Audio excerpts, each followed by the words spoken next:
പിന്നെ നമ്മളുടെ അടുത്ത എക്സ്പെരിമെന്റിലേക്ക് പോവാ അല്ലെ. ഈ കൂട്ടത്തിൽ ഏറ്റവും ധൈര്യമുള്ള ഒരാളാണ് ഏക്കേം ചെയ്തു. ഓക്കെ, അഖിൽ മോൻ, ഇതെന്താണ്? കുപ്പി. കുപ്പി. ഓക്കെ, ഈ കുപ്പിയിലേക്ക് ഞാൻ ആദ്യം ഒഴിക്കാൻ പോകുന്നത് വെള്ളമാണ്. വെള്ളം, സാധാരണ വെള്ളം, H2O. അപ്പോ അഖിൽ മോന് പേടിയുണ്ടോ? പിന്നെ ഇനി നമ്മൾ ഒഴിക്കാൻ പോണത് എന്താണ്? ആവശ്യമില്ല. ഇത് ലിക്വിഡ് നൈട്രജൻ. പേടിയാവില്ല ദൈവമേ. ഓക്കേ, ഏട്ടന് കുഴപ്പമില്ല, കുടുംബമൊന്നും ഇല്ലല്ലോ. കുടി. അഖിലിനോടാണോ? ഓക്കെ, ഇത് ഞാൻ ഇതിലേക്ക് ഒഴിക്കുകയാണ്. Okay, H2O+ liquid nitrogen.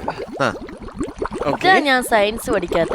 അതെ, സയൻസ് പഠിക്കുന്ന പിള്ളേരുണ്ടെങ്കിൽ ഇതൊന്നും വീട്ടിൽ ട്രൈ ചെയ്ത് നോക്കല്ലോ. ഒരിക്കലും ചെയ്യരുത്. ഇനി നമുക്കങ്ങ് ഇറങ്ങിക്കാം. അഖിൽ ഇത് പോയിട്ട് നേരെ ഒരു ഫ്ലിപ്പ് ചെയ്യണം. ഇങ്ങനെ ഫ്ലിപ്പ് ചെയ്യണം. ഇങ്ങനെ. എന്നിട്ട് ഒന്നും ചെയ്യണ്ട, ബാക്കി അത് ചെയ്തോളൂ. ഫ്രണ്ടിലോട്ട് പോയിക്കോളൂ. നമുക്ക് ഇറങ്ങിക്കാം. 1 2 3 go.